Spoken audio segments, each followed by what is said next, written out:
Binsun TV, saluran dakwah Samarinda.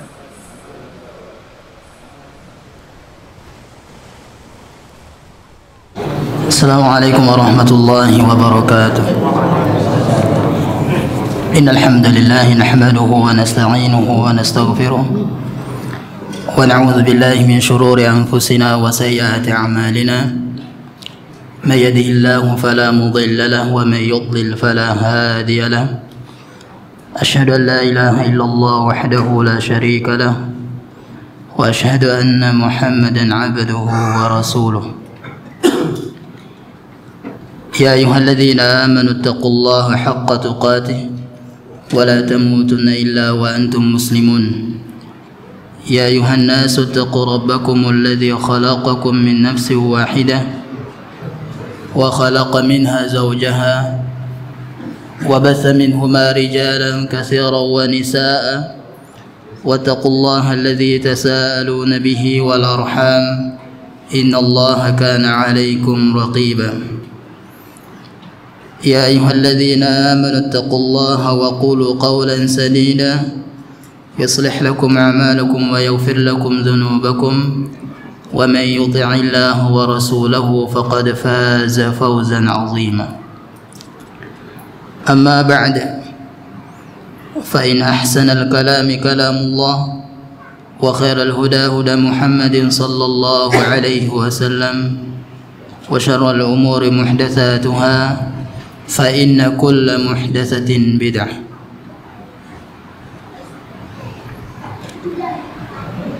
Pada malam hari ini kita akan melanjutkan pembahasan sifat salat sunnah Nabi sallallahu alaihi wasallam. Kita telah selesai membahas sifat salat sunnah qabliyah fajar atau qabliyah subuh yang dilakukan 2 rakaat ketika kita di dalam masjid, datang setelah azan subuh misalnya, kita datang di masjid setelah azan subuh, meskipun masih banyak waktu untuk menunaikan sholat sunnah, maka tetap yang diharuskan adalah melakukan 2 rakaat saja. Ini khusus untuk qabliyah subuh atau sebelum subuh. Tidak boleh 2 rakaat dipisah, 2 rakaat wudu, 2 rakaat tahiyatul masjid, 2 rakaat qabliyah. Ya, tidak boleh jadi 6 rakaat. Jadi hanya dibolehkan 2 rakaat saja. Dahulu Sa'id bin Musayyab rahimahullah ta'ala, seorang tabi'in, dia melihat ada orang yang sholat sebelum subuh lebih dari 2 rakaat.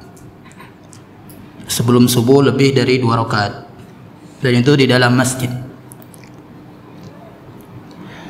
Kemudian setelah dia sholat, ditanya oleh Sa'id bin Musayyab, ibaratnya dilarang untuk sholat melebihi 2 rakaat sebelum subuh di dalam masjid. Kemudian orang yang sholat yang dilarang tersebut berkata, apakah Allah akan mengazab saya, menyiksa saya dengan sholat karena saya sholat seperti ini? Maka kata Sa'id bin Musayyab rahimahullah ta'ala, dia mengatakan, tidak, tapi Allah akan menyiksa kita karena kita menyelisihi sunnah,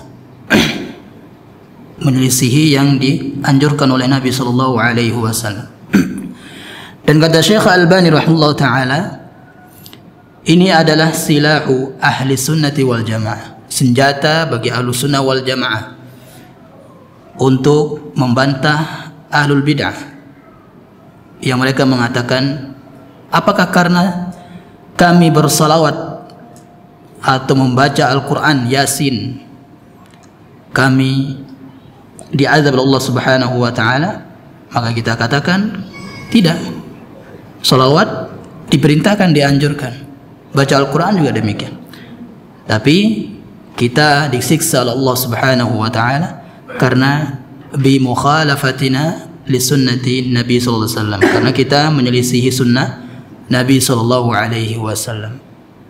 Dan betapa banyak ahlul bid'ah di zaman sekarang mengatakan kepada kita, masa kita salawat aja nggak boleh?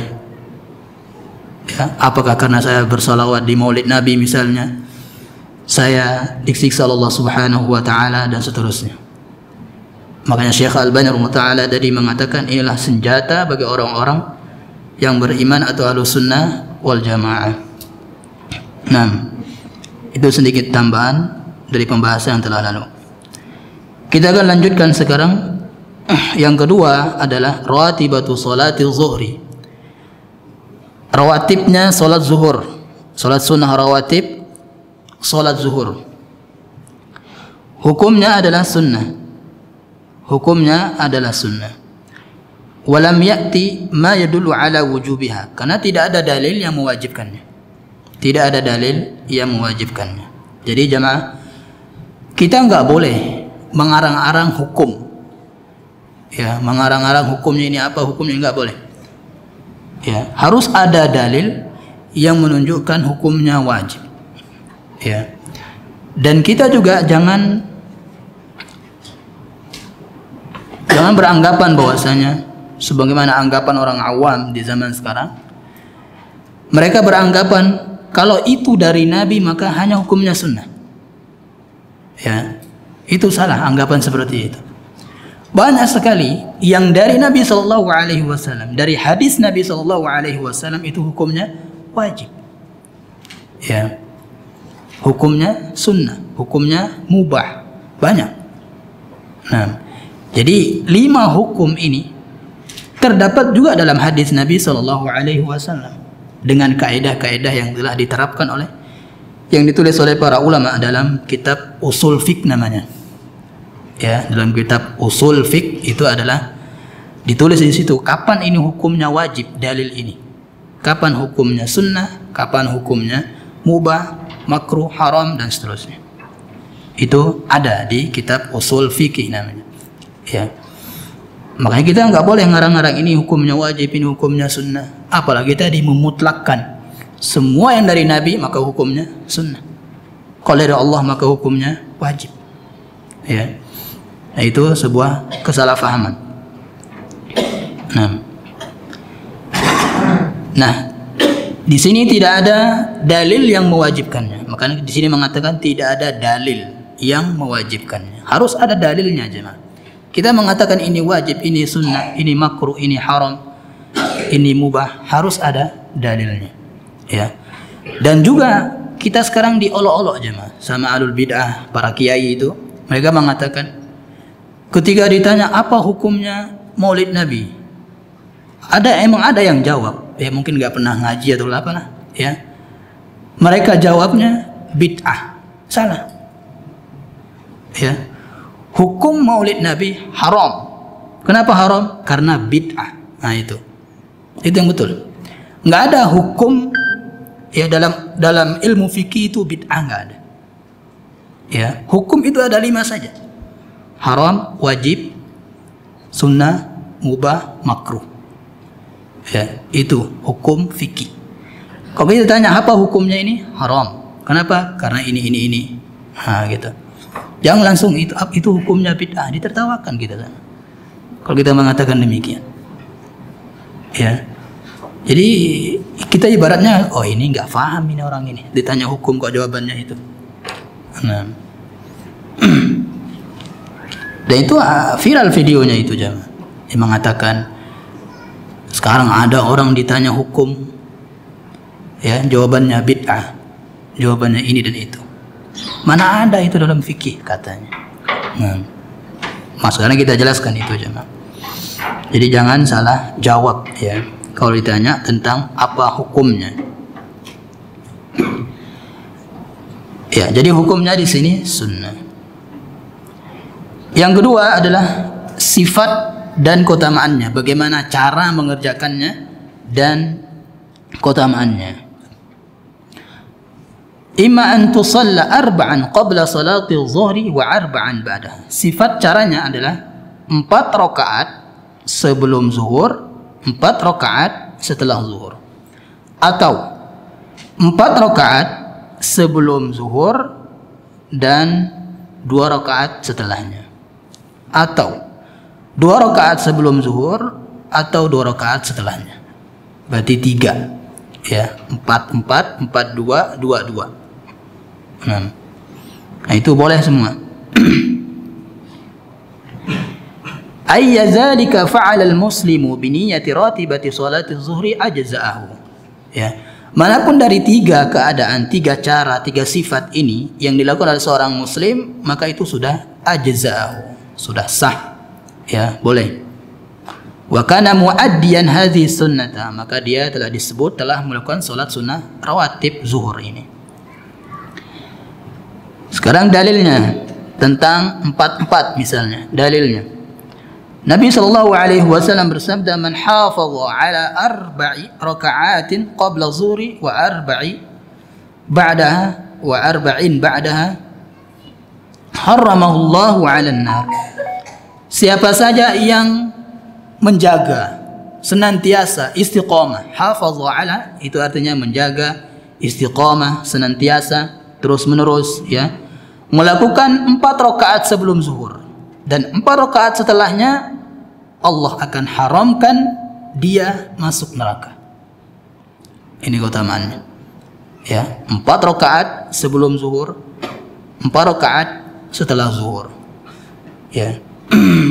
Ini yang paling mudah untuk melakukannya adalah para ibu-ibu yang sholatnya di rumah, ya, atau kita laki-laki yang sholatnya di masjid yang panjang waktu nunggu iqomahnya untuk zuhur.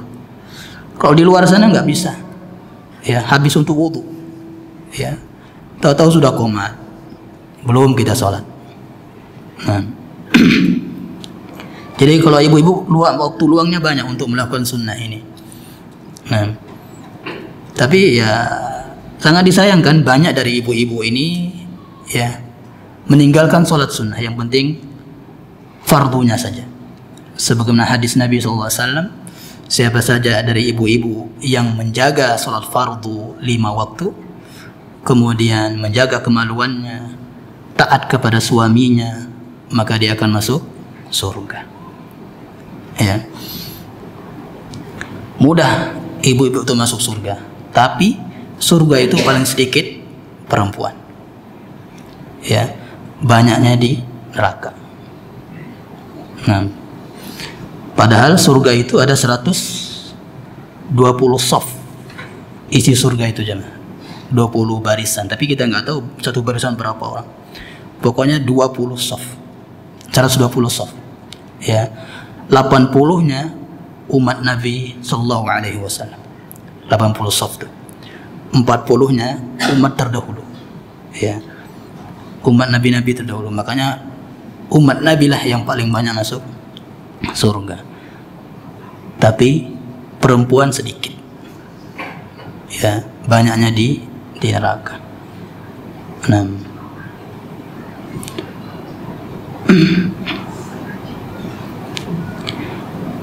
ini keutamaan yang tadi, jemaah. Allah akan mengharamkan jasad kita ke neraka dengan syarat hafadhu ala, dengan syarat senantiasa, ya, mengerjakan 4 terus menerus dia menjaganya, ya.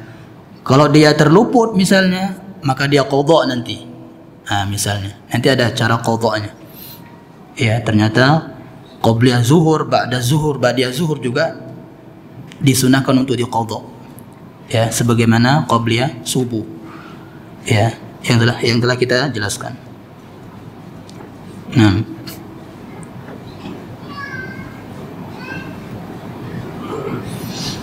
kemudian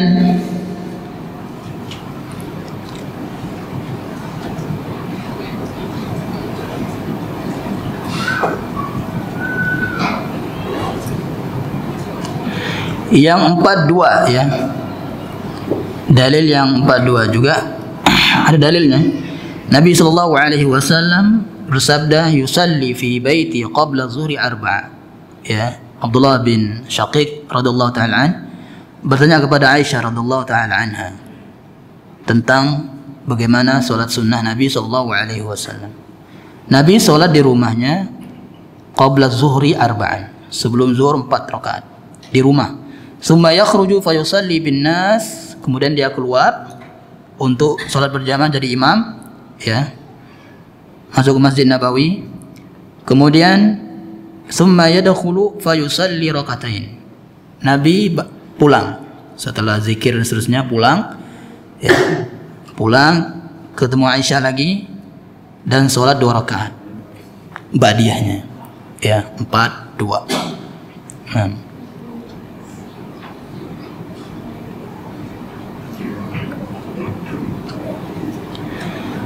Nah, sekarang bagaimana cara melakukan 4 rakaat ini?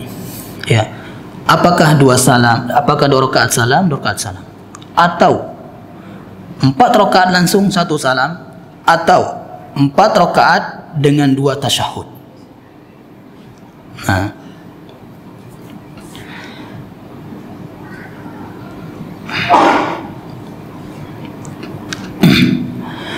ada dalil yang mengatakan bahwasanya salatul laili wan nahari masna masna. Salat malam, salat sunnah. Salat sunnah yang dikerjakan di malam hari, di siang hari itu masna masna. 2 rakaat salam, 2 rakaat salam. Ya.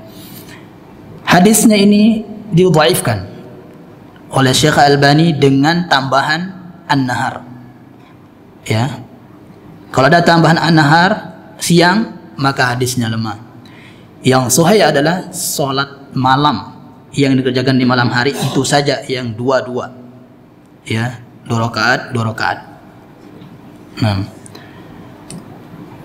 Imam Syafi'i dan Imam Ahmad mengambil hadis yang lemah tadi sebagai dalil bahwasanya qabliyah zuhur, ba'diyah zuhur yang 4 rakaat itu dikerjakan 2 rakaat salam, 2 rakaat salam.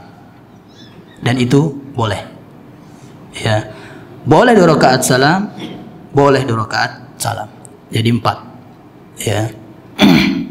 Jadi dipisah dengan 2 salam. Nah, kemudian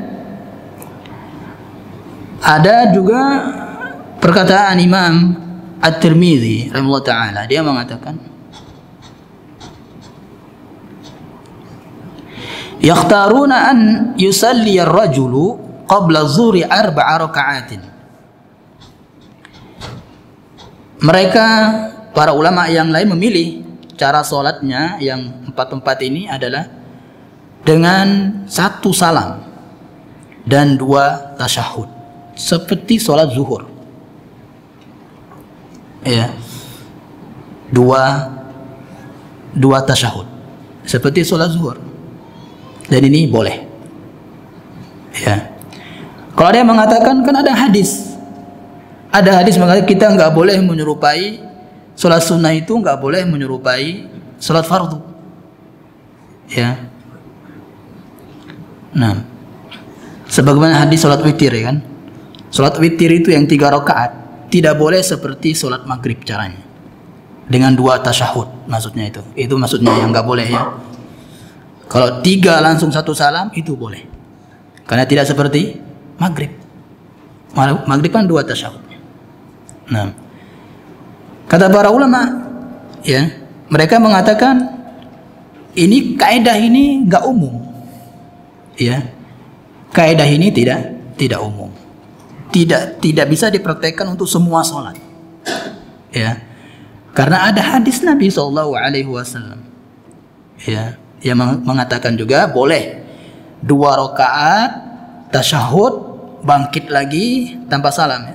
Bangkit lagi 2 rakaat, baru tasyahud lagi, tasyahud akhir, salam, ya, boleh. Nah, sebagaimana subuh juga, ya kan, qabliyah subuh 2 rakaat, salat subuh, fardu subuh juga 2 rakaat. Kan nggak boleh sama menyerupai menyerupai sholat fardu. Nah ini, makanya nggak bisa diumumkan kaidah tadi. Khusus untuk sholat witir tidak boleh menyerupai maghrib. Itu kekhususan. Nah, kalau yang lainnya boleh. Nah, lantas apa yang membedakannya? Itulah fungsi niat. Ya, yang membedakannya ini sunnah dan wajib adalah niat. Ya, walaupun sama-sama 4 rakaat dengan 2 tasyahud. Nah, jadi 2 cara jemaah. Boleh 2 rakaat salam boleh. Ya, boleh juga langsung disambung ya dengan 1 salam 2 tasyahud. Ya, 2 tasyahud. Nah,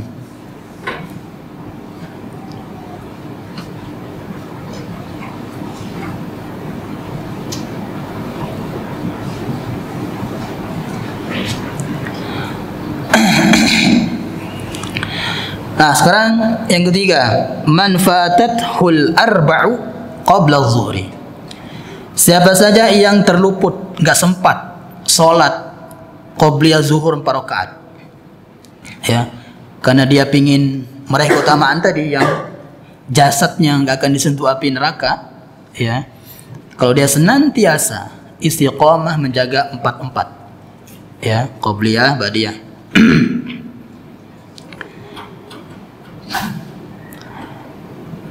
Nabi SAW, "Idza fatathu al-arba'u qabla az-zuhri, shallahunna ba'da salati az-zuhri."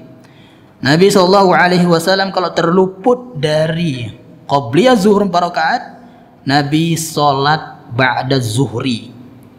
Ba'da zuhur. Mengqadha qabliyah tadi. Niatnya apa ya? Qabliyah. Ya. Qadha. Nah, tapi dilakukan setelah zuhur. Nah. Apakah dilakukan setelah zuhur ini ba'da zuhur dulu baru qadha, atau qadha dulu baru zuhur, baru ba'da zuhur? Ya. Boleh dua-duanya secara mutlak. Kata Syekh Al-Albani rahimahullah taala, ya. Mutlaqan, secara mutlak. Boleh qadha dulu 4 rakaat baru kemudian ba'diyah zuhur 4 rakaat. Ya, atau kebalikannya. Nah,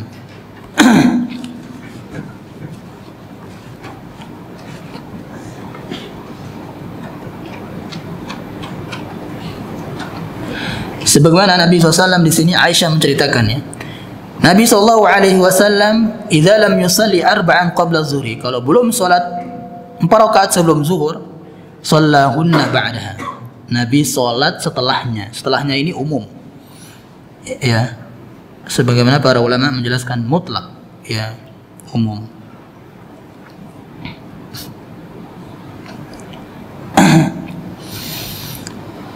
Nah, itu yang ketiga, ya. Jadi perbuatan Nabi SAW yang mengqadha salat sunnah ini jemaah, ya, menunjukkan bahwasanya bagaimana Nabi menjaganya, istiqomah menjaga 4-4 ini, ya, atau 4-2. Nah, 4-4. Jadi istiqomah menjaga 4-4 atau 4-2 kadang, ya, sampai di qadha'nya, ya, sebagaimana sholat subuh juga, ya. Nabi juga menganjurkan kalau terluput di qadha', ya. Nah,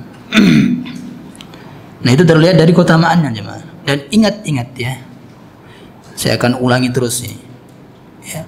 Sholat sunnahnya saja seperti ini keutamaannya, apalagi sholat wajibnya, ya.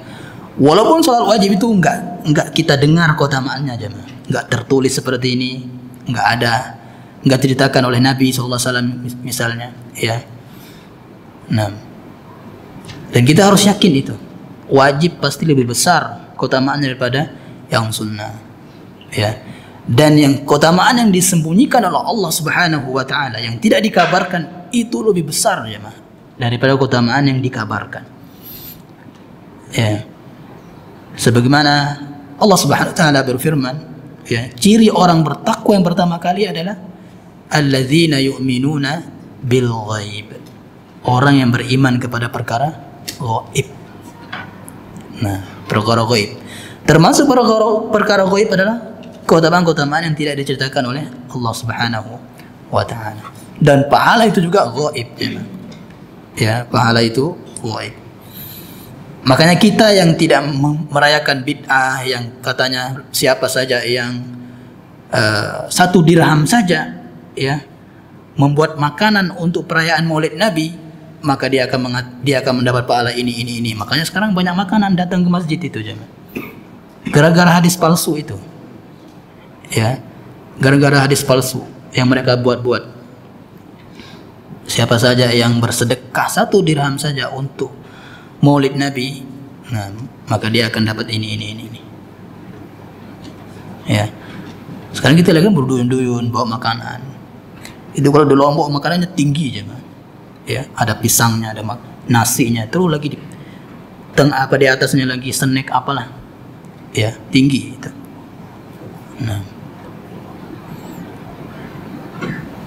Nah, orang Ahlussunnah wal Jamaah yang menjauhi bid'ah itu seperti alladzina yu'minuna bil ghaib, ya, yang beriman kepada perkara gaib, meninggalkan bid'ah, itu pahalanya luar biasa, ya, yang pahalanya itu gaib.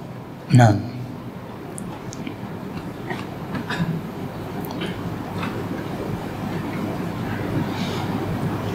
jadi yang terlihat memang banyak yang mau, jangan apa upah yang terlihat itu, ya, sangat diminati oleh manusia emang, ya. Makanya ada salah satu masjid yang kalau sholat subuh Jumat itu banyak orang hadir, ya, walaupun sholatnya panjang itu. Kalau di luar sana kan panjang-panjang subuh Jumatnya, ya, asar jeda, kemudian al-insan, ya, itu banyak orang hadir karena nasi kuning menunggu sebelum setelah salam, ya kan.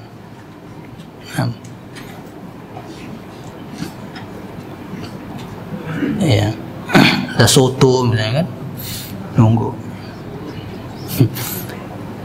Dan kadang juga setelah Jumat juga seperti itu, jemaah.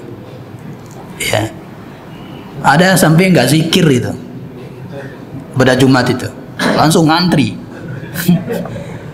Makanan ketakutan ini habis, ya. Mungkin yang duluan itu enak-enak ininya lauknya kan, yang terakhir biasa, bungkusnya biasa. Nah, jadi memang betul, jemaah, ya, bisa mencederai keikhlasan, mencidrai keikhlasan. Ada makanan itu, jemaah. Bersedekah silahkan, ya. Sampai Aufa, anak saya itu sendiri bilang, saya nggak ikut abah Jumatan karena nggak ada makanannya di situ. Iya, anak kecil, jemaah. Iya, apalagi kita. Nah, kita lanjut. Yang keempat, man fatathu rak'atani ba'da zuhur. Sekarang, siapa saja yang terluput dari ba'diyah zuhur, ya, 4 rakaat atau 2 rakaat yang ba'diyah.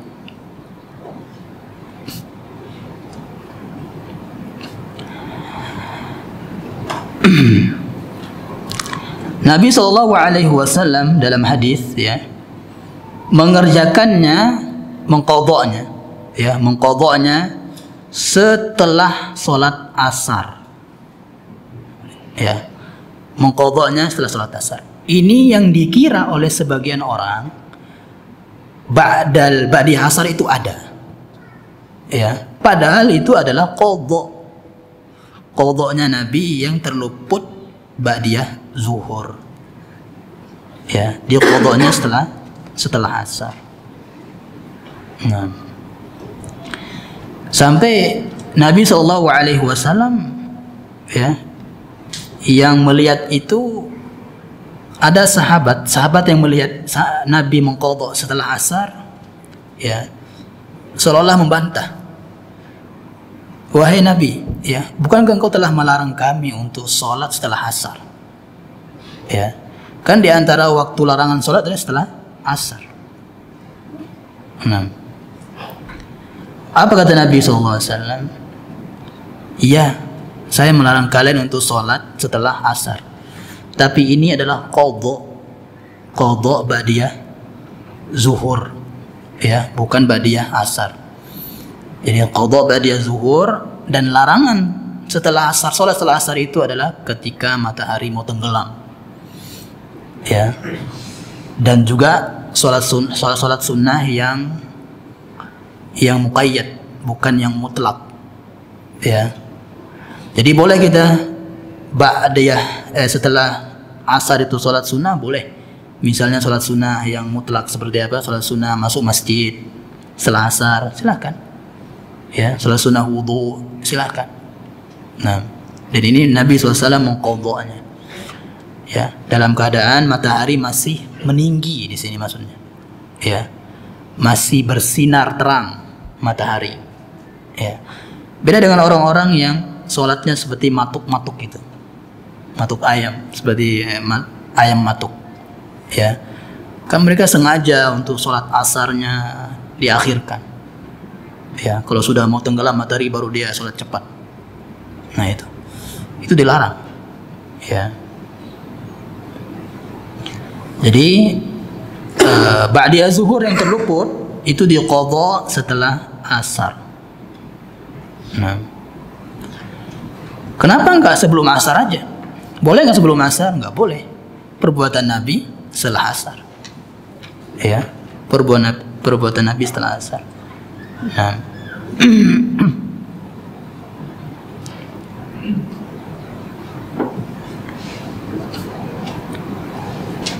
Namun jamaah, kita nggak boleh ini ya, nggak boleh menyengaja, ya, nggak boleh menyengaja terluput, nggak boleh. Nggak apalah, padahal ada waktunya untuk sholat ba'diyah itu, ba'diyah zuhur misalnya. Ada waktunya, kan luas itu waktunya jemaah. Sebelum waktu asar masih ada ba'diyah zuhur itu.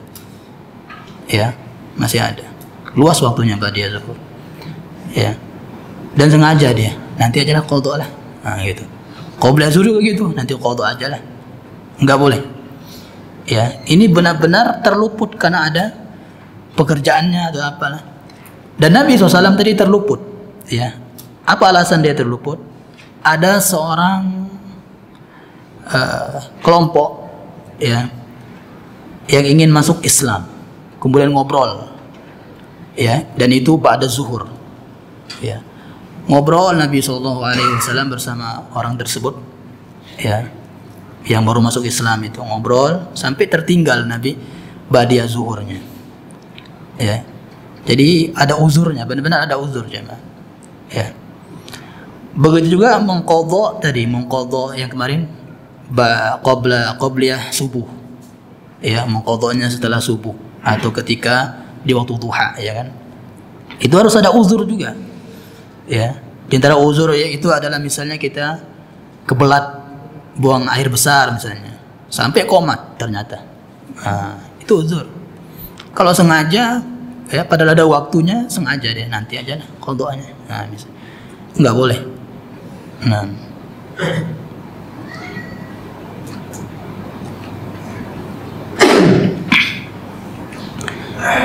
Nah, itu rawatib sholat zuhur, ya. Yang ketiga, rawatib sholat asar.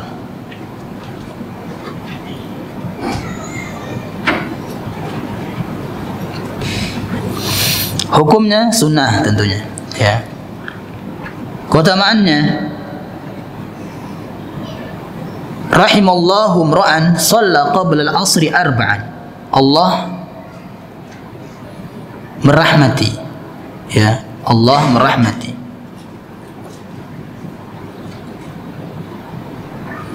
seseorang yang sholat sebelum asar 4 rakaat, ya, 4 rakaat.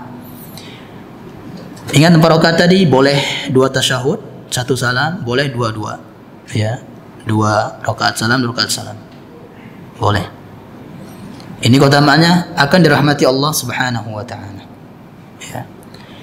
Jadi kalau ada kata-kata dirahmati itu maksudnya dicintai, jemaah. Kalau kita sudah dicintai Allah, ya, apapun yang kita inginkan akan dikasih Allah. Ya.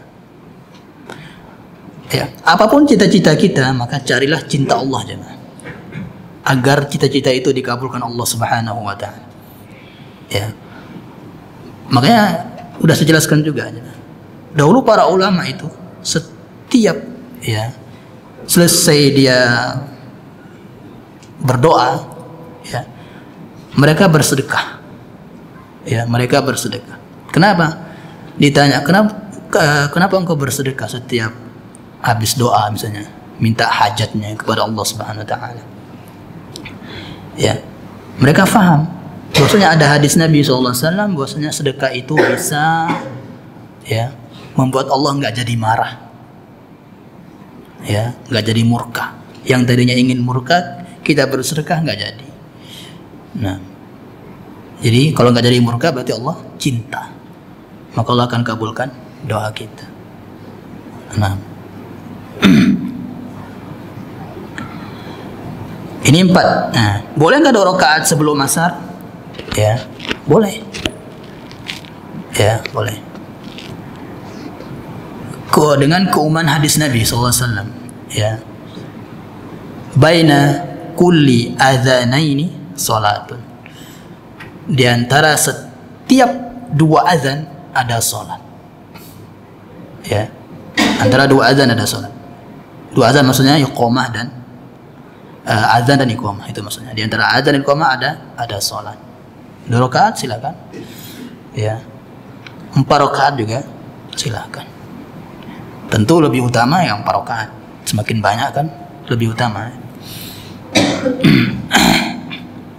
Nah, tapi kawan-kawan kita yang di Muhammadiyah itu nggak ada, ya. Jadi mereka setelah azan langsung qomat. Asar itu, ya. Itu dulu saya temukan di Palembang seperti itu. Ya, nggak tahu kalau di sini Muhammadiyah yang di sini. Ya. Maghrib juga gitu mereka. Habis maghrib langsung azan. Langsung qomat. Ya, azan maghrib, setelah itu langsung qomat. Karena mereka mengatakan nggak ada qobliyah atau sholat sebelum asar, sebelum maghrib. Nah, nah, sebagian masih juga mempraktekkan itu, ya, orang-orang Nahdien, ya. Sebagian mereka mempraktekkan itu. Nah, habis maghrib, ya, makanya kita itu sebelum maghrib sudah di masjid, ya. Sebelum maghrib kita udah berangkat, dulu pakai motor. Kok jalan kaki nggak bisa, udah itu, ya, udah selesai paling.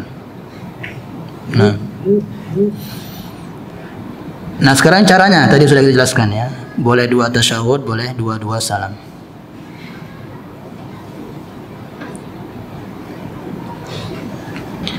Nah, di sini hanya disebut qobliyah saja. Jadi ba'diyahnya tidak ada. Ya.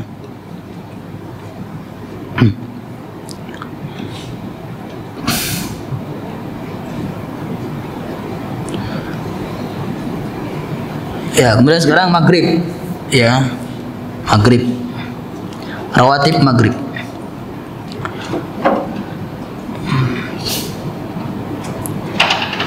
Nah, di sini hanya disebutkan ba'dal maghrib saja, ya. Kenapa disebut ba'dal maghrib saja? Karena itu yang sering dilakukan Nabi Sallallahu Alaihi Wasallam. Ada nggak qobliyahnya? Ada. Ya, qobliyah maghrib. Maksudnya sholat sebelum maghrib, sebelum iqamah maghrib ada, ya.